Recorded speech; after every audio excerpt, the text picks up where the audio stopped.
So I'm happy to see the cabinet has approved the Bio-E3 policy, which is meant for biotechnology and manufacturing, which is going to create new economy, is going to look after environment and also going to create environment.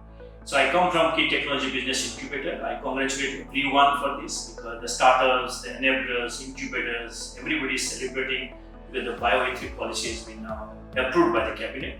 And thanks to leadership, Honorable Prime Minister, Honorable Minister of Science and Technology, the Secretary of DBT and the MD of BIRAC for bringing this policy for many of us to leverage.